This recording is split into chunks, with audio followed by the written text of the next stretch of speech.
Hello all my dear student, कैसे आप सभी लोग। मैं आपका अपने यूट्यूब चैनल जिस विद्यापीठ पर हार्दिक स्वागत करता हूं। देखिए माय डियर स्टूडेंट, आप सभी अच्छे होंगे और आपकी पढ़ाई भी बहुत बेहतर चल रही होगी। अपने लोग भारतीय राज्य व्यवस्था पर बात कर रहे थे और भारतीय राज्य व्यवस्था पर अपने लोगों ने जो अनुसूचियों का एक टॉपिक था उसको फिनिश कर लिया था। आज उसी कड़ी में अपने लोग आगे बढ़ते हैं और एक नए टॉपिक को उठाते हैं।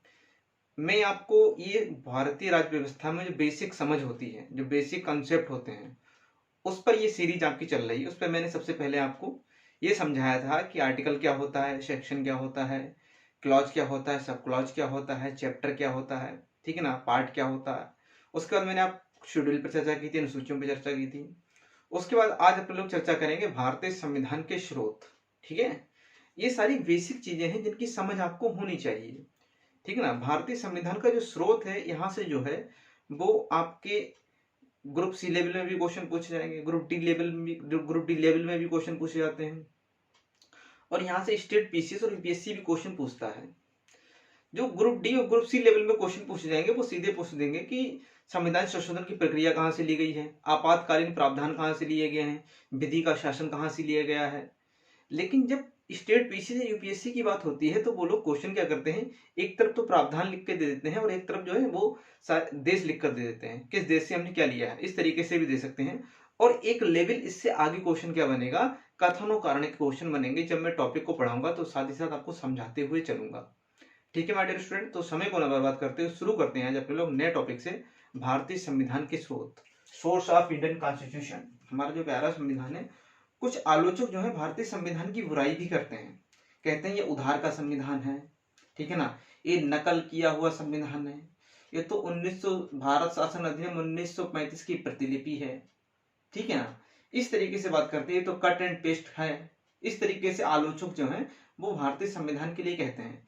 देखिए, कभी आप संविधान की आलोचना करें तो आप ये मत कहिएगा कि मैं ऐसा कहता हूं, आप हमेशा क्या कहेंगे, आलोचक ऐसा कहते हैं, क्रिटिक्स ऐसा कहते हैं, ठीक है ना। लेकिन आप हमेशा जब आप कंक्लूजन लिखेंगे या जब हम फाइनल टच देंगे आंसर को, तो आप हमेशा क्या करेंगे, भारतीय संविधान की आलोचना को क्या करेंगे, निराकार कर देंगे, निराधार बता देंगे जो आलोचक कह रहे हैं। क्योंकि हम अपने भारतीय संविधान के बारे में, आलोचकों के बारे में जो कहे गए कथन है उनको गलत प्रूफ करेंगे और सिद्ध करेंगे कि आप जो कह रहे हैं वो बिल्कुल ही गलत है, निराधार है, ठीक है ना, बिल्कुल भी सही नहीं है। तो देखिए, कुछ आलोचक क्या कहते हैं भारतीय संविधान को। पहला कहते हैं कट एंड पेस्ट है, क्या है, कट एंड पेस्ट है, ठीक है ना। दूसरा कहते हैं शासन अधिनियम 1935 की प्रतिलिपि है, क्या है, प्रतिलिपि है। कहते हैं ये तो भारत शासन अधिनियम 1935 की प्रतिलिपि है। भारत शासन अधिनियम 1935 में आया था, ठीक है ना। और कहते हैं कि आपने तो भारत शासन अधिनियम की फोटोकॉपी करके संविधान को मैं पकड़ा दिया है, ये तो भारतीय शासन अधिनियम 1935 की प्रतिलिपि है। तीसरा क्रिटिक्स क्या कहते हैं, वो कहते हैं 1935 के एक्ट का 1935 के एक्ट का रिप्लिका है, क्या है, रिप्लिका। आप कहेंगे सर ये रिप्लिका क्या होता है। देखो, रिप्लिका को समझने के लिए आप ऐसे समझिए कि आप एडिडास एक जूता बनाता है 6,000 रुपए का, और किसी एक दूसरी कंपनी ने उसी सेम डिजाइन का जूता बना दिया है 1,500 रुपए में। तो वो क्या किया, उसने डिजाइन को चोरी किया है, डुप्लीकेट कॉपी है वो। तो यही कहा जाता है भारतीय संविधान जो है 1935 के अधिनियम की रिप्लिका है, डुप्लीकेट कॉपी है, चोरी किया हुआ संविधान है। क्रिटिक्स ऐसा भी कहते हैं हमारे संविधान के बारे में। चौथा देखिए, वो कहते हैं ये तो अन इंडियन है, कैसा है, अन इंडियन है, यानी कि अभारतीय है, कैसा है, अभारतीय है। अब देखिए, क्रिटिक्स कहते हैं ये तो कट एंड पेस्ट है। हमने क्या किया है, हमने 1935 के अधिनियम से बहुत सारी बातें उठा ली, और जो विभिन्न देशों के संविधान थे वहां से हमने सारी बातों को उठाकर भाग से कट किया और भारत और यहाँ पर पेस्ट कर दिया। कहते हैं 1935 भारत शासन अधिनियम की प्रतिलिपि है, फोटोकॉपी है ये। 1935 के एक्ट का रिप्लिका है, डुप्लीकेट कॉपी है, चोरी किया हुआ है, इसके सारे प्रावधान अन इंडियन है, अभारतीय है। अब देखिए, जितने भी क्रिटिक्स ये बातें कह रहे हैं ये सारी निराधार हैं, ये बिल्कुल भी निरर्थक निरर्थक हैं, निराधार हैं, अतार्किक हैं। कैसे हैं? वो कहते हैं कि भारत शासन अधिनियम 1935 की प्रतिलिपि है। देखिए, जब भारत शासन अधिनियम 1935 कैसे आया था, आपको थोड़ी हिस्ट्री की जानकारी होगी। भारत लंदन में गोलमेज सम्मेलनों का आयोजन किया गया था। 3 गोलमेज सम्मेलन आयोजित किए गए थे 1930 में, 31 में और 32 में। ठीक है ना? अब तीनों गोलमेज सम्मेलनों में बहुत सारे प्रतिनिधियों ने भाग लिया था। ठीक है ना? देशी रियासतों के राजाओं ने भाग लिया था। ठीक है ना?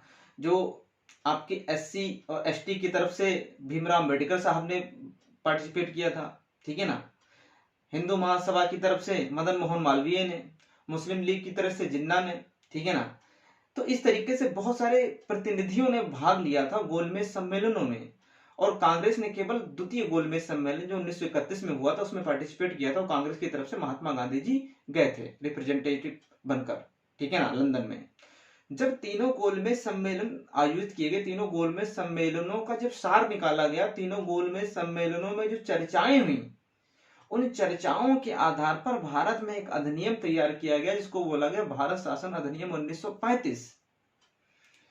तो अगर हम कहते भी हैं कि हमने, देखो, भारत शासन अधिनियम 1935 से हमने क्या किया है, हमने बिल्कुल हूबहू हूबहू हूबहू मतलब हमने बिल्कुल शब्द सा, ऐसा शब्द सा, यानी जो भारत शासन अधिनियम 1935 में बातें लिखी हैं वो हमने बिल्कुल जीव की त्यों सेम टू सेम उतारकर संविधान में लिख दी।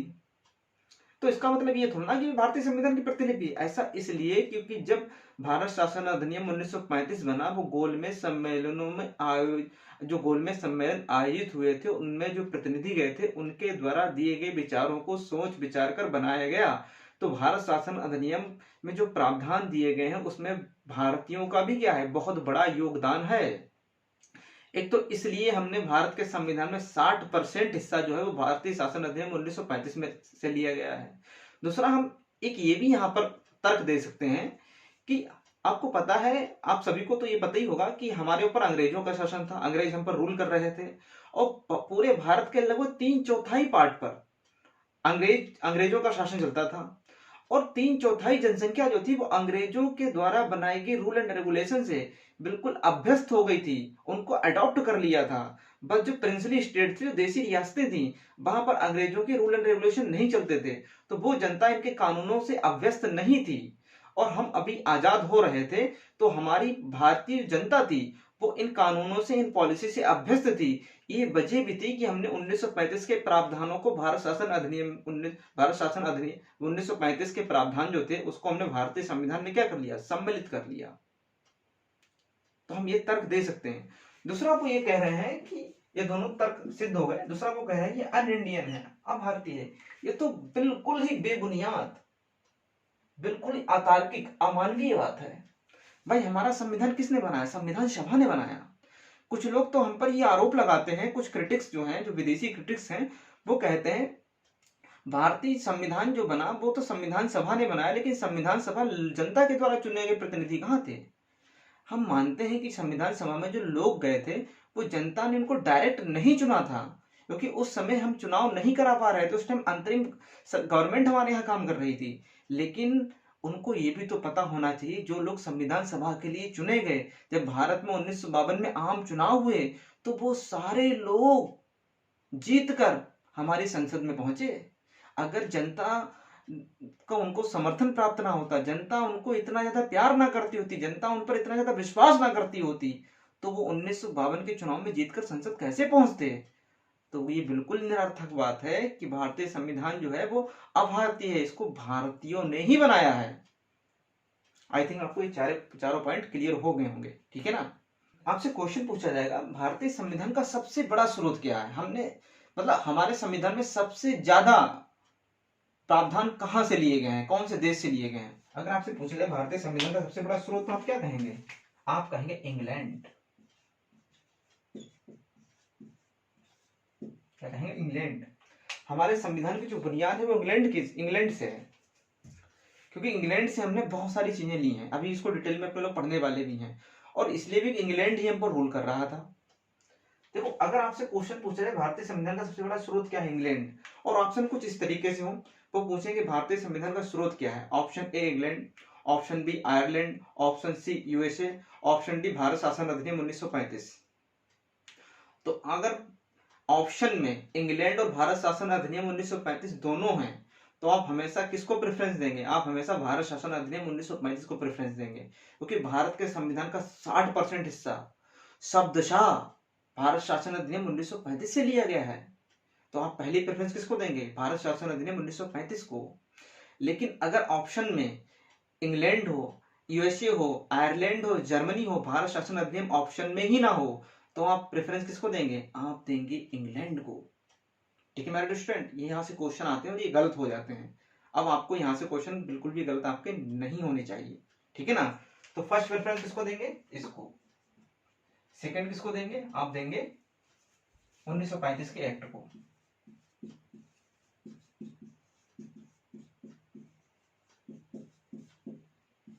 ठीक है, इसको नोट कीजिए जल्दी से आप। सबसे पहले इंग्लैंड को ही पढ़ लेते हैं।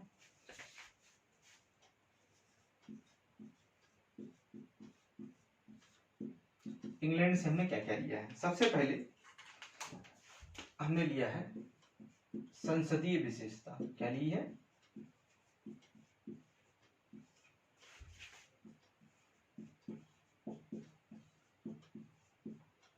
इसको बोलते हैं इंग्लिश में पार्लियामेंट्री सिस्टम।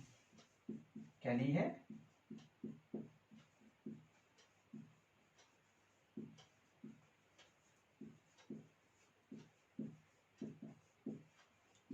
Parliamentary system. हमने इंग्लैंड से सबसे पहले क्या लिया है? पार्लियामेंट्री संसदीय विशेषता। आप कहेंगे सर ये संसदीय विशेषता क्या होती है? देखिए संसदीय विशेषता अगर आप जब आप संसद का टॉपिक पढ़ेंगे तो मैं वहां पर आपको समझाऊंगा, लेकिन मैं बेसिक आपको यहाँ पर समझाते हुए चल रहा हूँ, वरना आपको चीजें रटनी पड़ेंगी। ऐसे आपकी चीजें बिल्कुल एकदम क्रिस्टल क्लियर आपके समझ में आ जाएगी। देखिए संसदीय व्यवस्था क्या होती है? जब सरकार का निर्माण व्यवस्थापिका के द्वारा होता है, ऐसी व्यवस्था को संसदीय विशेषता बोलते हैं। ठीक है ना। जब सरकार विधायिका के प्रति उत्तरदायी हो तो ऐसी व्यवस्था को संसदीय विशेषता बोलते हैं। जब दो प्रकार की कार्यपालिका पाई जाए तो ऐसी प्रक्रिया को संसदीय विशेषता बोलते हैं। नाम मात्र की कार्यपालिका और वास्तविक कार्यपालिका। आप कहेंगे सर कुछ समझ में नहीं आया, ठीक है, और अच्छे समझते हैं, कैसे नहीं आएगा। देखिए सबसे पहले देखिए भारत में शासन करने के 3 अंग हैं। कितने अंग हैं मेरे स्टूडेंट? 3 अंग हैं। सबसे पहले बोलते हैं विधायिका। विधायिका को ही क्या बोला जाता है? व्यवस्थापिका। इसी को क्या बोला जाता है? इसी को बोला जाता है संसद। ये सब इसी के नाम है। दूसरे नंबर पर आएगा आपकी कार्यपालिका। क्या आएगी? कार्यपालिका। इसको बोला जाता है एग्जीक्यूटिव। क्या आएगी? कार्यपालिका। तीसरे नंबर पर आती है न्यायपालिका। अब देखिए जो विधायिका है, जो व्यवस्थापिका है, यहाँ पर व्यवस्थापिका विधायिका में कौन होता है? यहाँ पर 3 लोग होते हैं। यहाँ पर लोकसभा होती है, राज्यसभा होती है और आपके प्रेसिडेंट होते हैं। इनसे मिलकर ही तो विधायिका कार्यपालिका संसद। कार्यपालिका में देखिए क्या होगा? कार्यपालिका में प्रधानमंत्री होंगे, ठीक है ना, प्रेसिडेंट होंगे, वाइस प्रेसिडेंट होंगे और काउंसिल ऑफ मिनिस्टर होगी, ठीक है ना, यानी संघ सरकार के सभी मंत्री और भी होते हैं, ठीक है ना। अब देखिए होता क्या है, जहां पर संसदीय विशेषता होगी वहां पर जो कार्यपालिका के मेंबर हैं, जो कार्यपालिका के सदस्य हैं, वो किसके सदस्य होंगे? वो व्यवस्थापिका के सदस्य होंगे। अभी आप देखिए जो हमारी वर्तमान में जो कार्यपालिका है, जो प्रधानमंत्री नरेंद्र मोदी जो हैं, जो उनकी जो मंत्री परिषद है, मंत्री परिषद का मतलब होता है इसमें सभी प्रकार के मंत्री आ जाते हैं। कैबिनेट मंत्री, राज्य मंत्री, स्वतंत्र प्रभार राज्य मंत्री, ठीक है ना। इन तीनों मंत्रियों को मिलाकर बनती है मंत्री परिषद, ठीक है ना। तो देखिए जो मंत्री परिषद के सदस्य होते हैं, क्या वो विधायिका यानी कि संसद के सदस्य नहीं होते हैं? भाई जो प्रधानमंत्री नरेंद्र मोदी के जो मंत्री हैं, या तो वो लोकसभा के सदस्य होंगे या वो राज्यसभा के सदस्य होंगे। तो संसद के सदस्य हुए कि नहीं हुए? तो संसदीय व्यवस्था में कार्यपालिका के सदस्य जो हैं वो संसद के भी सदस्य होते हैं, यानी कि संसद के सदस्य से मिलकर ही कार्यपालिका बनती है। संसद के सदस्यों के द्वारा ही कार्यपालिका का निर्माण किया जाता है। ये संसदीय विशेषता हो गई।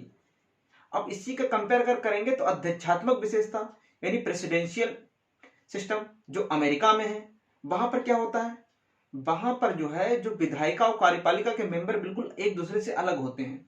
मैं आपको समझाता हूं। देखिए, अमेरिका में संसद को क्या बोलते हैं, अमेरिका में जो हमारे यहाँ संसद को संसद बोलते हैं, अमेरिका में संसद को बोला जाता है कांग्रेस। जैसे हमारे यहाँ 2 सदन है, ऐसे अमेरिका में भी 2 सदन है। एक का नाम है आपका सीनेट, क्या नाम है, सीनेट। दूसरा का नाम है प्रतिनिधि सभा, क्या नाम है, प्रतिनिधि सभा। जो सीनेट जो है ये है आपका हायर हाउस, ठीक है ना, ये उच्च सदन है, ठीक है ना। ये कैसा सदन है, ये उच्च सदन है। जो प्रतिनिधि सभा है ये निम्न सदन है। अब देखिए होगा क्या, अमेरिका में अध्यक्षात्मक प्रणाली है, तो अमेरिका में जो कांग्रेस यानी जो सीनेट के सदस्य होंगे, जो प्रतिनिधि सभा के सदस्य होंगे, और यहाँ पर क्या होता है, यहाँ पर आपको पता है राष्ट्रपति होता है। क्या होता है, राष्ट्रपति होता है। जो इस टाइम कौन है, जो बाइडेन है, ठीक है ना। यहाँ पे प्रेसिडेंट होते हैं, तो यहाँ पर भी तो प्रेसिडेंट की क्या होगी, मंत्रिपरिषद होगी, काउंसिल ऑफ मिनिस्टर होगा कि नहीं होगा, बिल्कुल होगा। लेकिन सबसे बड़ी बात है, अमेरिका में जो राष्ट्रपति होते हैं उनकी जो काउंसिल ऑफ मिनिस्टर होती है, काउंसिल ऑफ मिनिस्टर यानी कि जो मंत्री परिषद के सदस्य जो हैं वो कांग्रेस के सदस्य नहीं होते हैं, यानी इनका चुनाव बिल्कुल अलग होता है और इसके लिए चुनाव बिल्कुल अलग होता है। हमारे यहाँ क्या होता है, हमारे यहाँ केवल सांसद का चुनाव होता है, चाहे वो लोकसभा का हो चाहे वो राज्यसभा को हो, और इन्हीं सांसदों से मिलकर क्या बनती है, कार्यपालिका बनती है। तो यही मैंने कहा, व्यवस्थापिका से ही कार्यपालिका, यानी सरकार जो है वो सरकार का जन्म किससे होता है, व्यवस्थापिका से होता है। सरकार किसके प्रति, अगर उसको व्यवहार में कहें, सरकार जो है वो व्यवस्थापिका में भी किस सदन के प्रति, लोकसभा के प्रति उत्तरदायी होती है। क्योंकि जो प्रधानमंत्री होता है वो बहुमत दल का नेता, वो निम्न सदन का नेता होता है, ठीक है ना।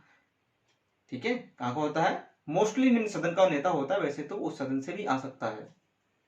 तो आपको संसदीय विशेषता की पहली बात समझ में आई, ठीक है ना। अगर आपको समझ में ना आए तो आप ज्यादा लोड मत लीजिए, मैं केवल यहाँ पर आपको बहुत बेसिक समझा रहा हूँ। जब मैं इस टॉपिक पर आऊंगा तो बहुत डेप्थ में चीजें क्रिस्टल क्लियर तरीके से समझाऊंगा, लेकिन आपको समझ में आ गया होगा। संसदीय व्यवस्था में दूसरी बात आप देखेंगे कि यहाँ संसदीय व्यवस्था में हमेशा क्या होगी, दोहरी कार्यपालिका होगी, और अध्यक्षात्मक व्यवस्था में हमेशा सिंगल कार्यपालिका होगी। हमारे यहाँ दोहरी कार्यपालिका कैसी, हमारे यहाँ राष्ट्रपति होते हैं और प्रधानमंत्री होते हैं। राष्ट्रपति जो है वो नाम मात्र की कार्यपालिका है। भारत में जितने भी काम होते हैं वो राष्ट्रपति के नाम से होते हैं। वास्तविक कार्यपालिका कौन है, हमारे यहाँ प्रधानमंत्री, उसकी मंत्रिपरिषद, ये वास्तविक कार्यपालिका है। तो संसदीय विशेषता में आपको ये सारी बातें समझ में आई होंगी। हमने लिया विधि का शासन,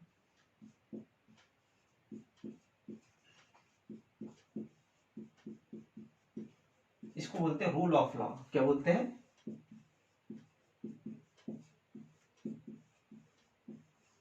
रूल ऑफ लॉ, ठीक है ना। ये विधि का शासन का जो सिद्धांत था, ये ब्रिटेन में एक बहुत बड़े विद्वान थे, विधिवेत्ता थे, इनका नाम था डाइसी। क्या नाम था, ये डाइसी के द्वारा दिया गया था, ठीक है ना। आपसे कभी भी पूछ सकते हैं कि विधि का शासन का सिद्धांत किसने दिया था, ब्रिटेन के एक बहुत बड़े विधिवेत्ता थे, ठीक है ना, संविधान वेत्ता थे, डाइसी, उन्होंने दिया था। तो विधि का शासन का मतलब क्या है, विधि की शासन का मतलब सीधा सा अर्थ यह है कि भारत में रूल ऑफ लॉ है, यानी भारत में कानून की नजर में सभी एक समान है, चाहे वो अमीर हो चाहे वो गरीब हो, चाहे वो राजा हो चाहे वो प्रजा हो, चाहे कोई वीआईपी हो चाहे वो रिक्शे वाला हो, चाहे वो अंबानी हो चाहे वो ऑटो ड्राइवर हो, विधि का शासन सभी के लिए बराबर है। अगर कोई अपराध करेगा तो अपराध के लिए सबको एक बराबर सजा है, सबको इक्वल पनिशमेंट है, इसको बोलते हैं विधि का शासन, रूल ऑफ लॉ। लेकिन भारत में विधि की शासन में बहुत सारे एक्सेप्शन हैं, बहुत सारे अपवाद हैं, जैसे कि आप इसको नोट करके यहाँ पे लिख सकते हैं, जैसे कि प्रेसिडेंट। देखिए, राष्ट्रपति और गवर्नर, इनको पद पर रहते हुए इन पर कोई भी कानूनी कार्रवाई नहीं की जा सकती है, इन पर किसी प्रकार का मुकदमा नहीं चलाया जा सकता है, कोई भी कोर्ट इनको सम्मन नहीं भेज सकता है। इनके विशेषाधिकार हैं क्योंकि ये संवैधानिक प्रमुख हैं, ये संविधान की सबसे बड़ी पोस्ट पर विराजमान हैं। राष्ट्रपति क्या होता है, हेड ऑफ नेशन होता है। राज्यपाल क्या होता है, हेड ऑफ स्टेट होता है। राष्ट्रपति क्या, हेड ऑफ कॉन्स्टिट्यूशन है। तो इनको ये विशेषाधिकार दिए गए हैं। हालांकि जब कोई सिविल मैटर हो राष्ट्रपति या गवर्नर से संबंधित, तब उनको सम्मनाइज किया जा सकता है, लेकिन इसके लिए 40 दिन पहले आपको पूर्व सूचना देनी पड़ती है। उससे पहले आप इनको सम्मनाइज नहीं कर सकते, इनको सम्मन नहीं भेज सकते। जब तक ये पद पर हैं तब तक इनको ये सारे विशेषाधिकार हैं। ऐसे ही दूसरा नोट आप इसमें लिखिए, जो हमारे, ये पहला हो गया, ये दूसरा लिखिए, जो हमारे एमपी, एमएलए और जो एमएलसी होते हैं। एमपी का मतलब होता है मेंबर ऑफ पार्लियामेंट, यानी संसद के सदस्य, लोकसभा या राज्यसभा के सदस्य। एमएलसी का मतलब होता है मेंबर ऑफ लेजिस्लेटिव असेंबली, यानी विधानसभा के सदस्य। और एमएलसी का मतलब होता है मेंबर ऑफ लेजिस्लेटिव काउंसिल, यानी कि विधान परिषद के सदस्य। इनको भी विशेषाधिकार है। इनको भी क्या है? इनको भी विशेषाधिकार है। और इनको विशेषाधिकार कौन से आर्टिकल के तहत दिए गए हैं? आर्टिकल 105। इनको क्या विशेषाधिकार है? जब संसद का सत्र चल रहा हो तो किसी भी एमपी को, किसी भी सांसद को किसी भी न्यायालय में बुलाया नहीं जा सकता, सम्मनाइज नहीं किया जा सकता। जब संसद का सत्र चल रहा हो तो किसी भी सांसद को न्यायालय में गवाही देने के लिए नहीं बुलाया जा सकता। पहला ये विशेषाधिकार है। दूसरा विशेषाधिकार क्या है? संसद के सत्र शुरू होने के 40 दिन पहले, संसद के सत्र बंद होने के 40 दिन बाद तक इनको ओनली दीवानी मामले में ही क्या कर सकते हैं? आप बुला सकते हैं। और तीसरा क्या है? अभी हम आप कोई बात करें, कोई अवांछनीय बात कर दें, कोई ऐसी बात कर दें जो बहुत ही ज्यादा अव्यवहारिक हो, बहुत ज्यादा उसमें अमानवीय हो, तो हमको उसके लिए क्या कर सकते हैं? हमको पुलिस हमको हिरासत में ले सकती है, ठीक है ना, क्योंकि हमने अभिव्यक्ति की स्वतंत्रता का क्या किया? उल्लंघन किया है, ठीक है ना। अमानवीय तरीके से किसी की हमने आलोचना की है, अभद्र व्यवहार किया है। लेकिन जो हमारे एमपी एमएलए होते हैं, ये संसद के अंदर किसी भी प्रकार की कोई भी टिप्पणी करें, संसद के अंदर इनकी कही गई किसी बात पर, किसी भी इनकी बात को आप किसी भी न्यायालय में चुनौती नहीं दे सकते। ये भी इनके विशेषाधिकार हैं। तो आपको विधि का शासन आई थिंक समझ में आया। बस ये दो एक्सेप्शन। यहाँ से देखो क्वेश्चन कितना अच्छा बन सकता है। कथन में दे सकते हैं कि भारत में विधि का शासन है, कारण में दे सकते हैं लेकिन इसके अपवाद हैं, राष्ट्रपति और राज्यपाल, बस सांसद। तो कथन भी सही है, कारण भी सही है। इस तरीके से क्वेश्चन आपसे फ्रेम किए जा सकते हैं यहाँ पर, ठीक है मैडम स्टूडेंट। फिर देखिए जो तीसरी विशेषता आ जाएगी, सांसदों के विशेषाधिकार।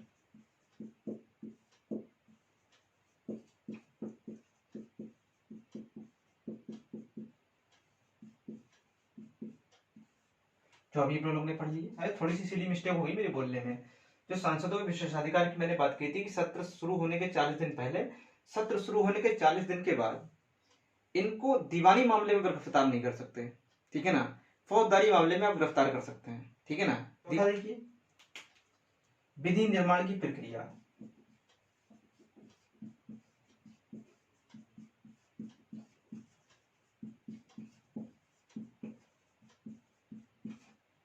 ठीक है ना। विधि निर्माण की प्रक्रिया का मतलब है हमारे यहाँ कोई भी कानून बनने से पहले एक विधेयक की शक्ल में होता है।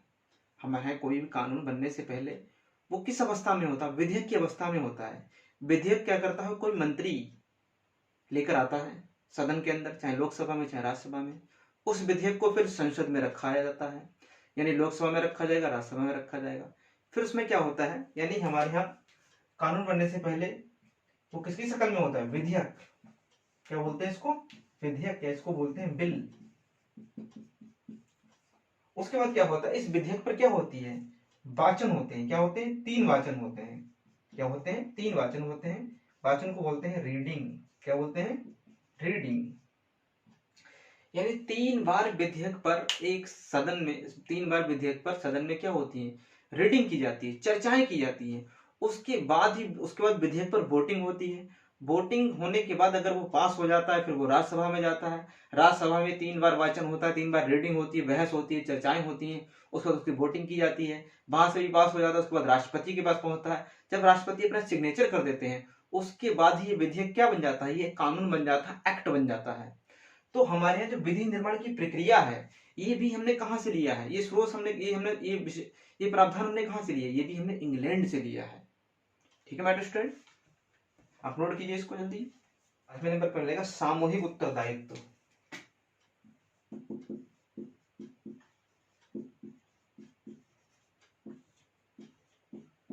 सामूहिक उत्तरदायित्व, इसको कहते हैं कलेक्टिव रिस्पॉन्सिबिलिटी।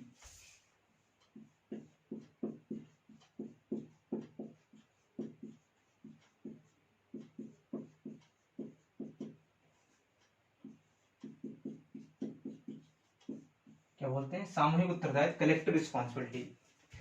देखिए सामूहिक उत्तरदायित्व क्या होता है? सामूहिक उत्तरदायित्व का मतलब होता है जो हमारी मंत्री परिषद होती है, किसी एक मंत्री की अगर प्रशंसा होती है तो समूची मंत्री परिषद की प्रशंसा होती है।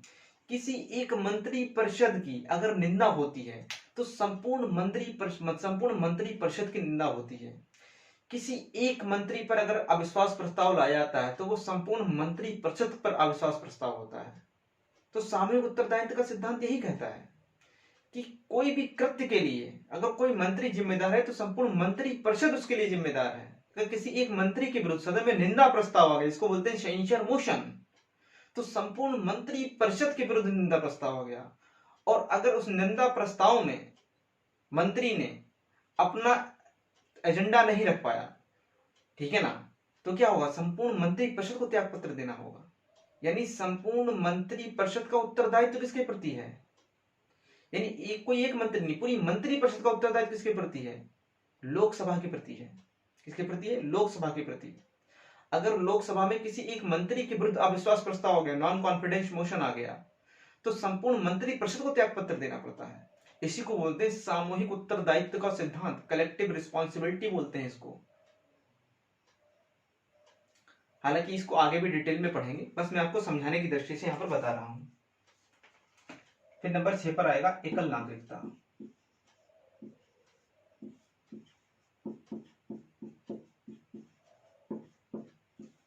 इसमें एक कथन और भी आता है, क्वेश्चन आता है कि या तो सभी मंत्री डूबते हैं या सभी मंत्री तैरते हैं।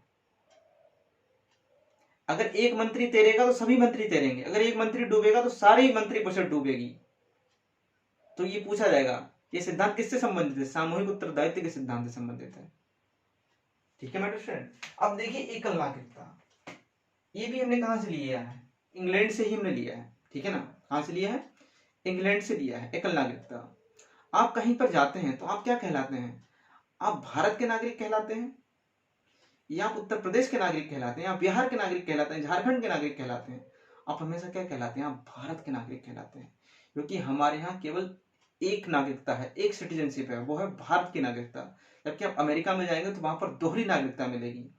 वहां पर न्यूयॉर्क की, पूरे अमेरिका की नागरिकता तो है ही, लेकिन वहां पर जो प्रांत है उनकी नागरिकता भी अलग है। जैसे कि न्यूयॉर्क की नागरिकता अलग है, ठीक है ना, न्यू जर्सी की अलग है, फिलाडेल्फिया की अलग है। इस तरीके से वहां पर सारे प्रांतों की नागरिकता अलग है और एक पूरे देश अमेरिका की नागरिकता अलग है। लेकिन हमारे यहाँ केवल एक ही नागरिकता है, हम केवल क्या कहलाते हैं? इंडियन सिटीजन, यानी भारतीय नागरिक। और एक लास्ट जो इंग्लैंड से लिया गया है वो है Lok Sabha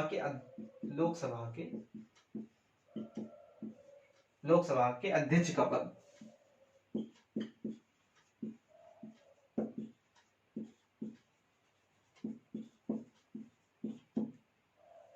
post speaker of Lok Sabha के जो अध्यक्ष का पद है वो भी हमने कहां से लिया? वो भी हमने इंग्लैंड से लिया है। तो इतनी सारी प्रावधान जो थे वो हमने इंग्लैंड से लिए हैं। ठीक है ना, इनको मैंने थोड़ा सा, वैसे तो ये किताबों में लिखा है, लेकिन मैंने थोड़ा सा इनके बारे में ब्रीफ आपको इंफॉर्मेशन भी दी, ताकि आपको ये चीजें रटनी ना पड़े, आपके दिमाग में धीरे धीरे ये चीजें बैठती जाएं। इसलिए मैंने इन सब चीजों पे थोड़ी ब्रीफ इंफॉर्मेशन आपको प्रोवाइड कराई। ठीक है मेरे स्टूडेंट, तो आज की वीडियो में इतना ही रखते हैं, मिलते हैं नेक्स्ट वीडियो में। ठीक है ना, नई उमंग, नए जोश के साथ, ठीक है ना, नए सपनों के साथ। और आप वीडियो को शेयर कीजिए, सब्सक्राइब कीजिए और इसको लाइक भी कीजिए। ठीक है ना, मिलते हैं नेक्स्ट वीडियो में, तब तक अपना ख्याल रखिए, अच्छे से पढ़ाई कीजिए। Okay, take care.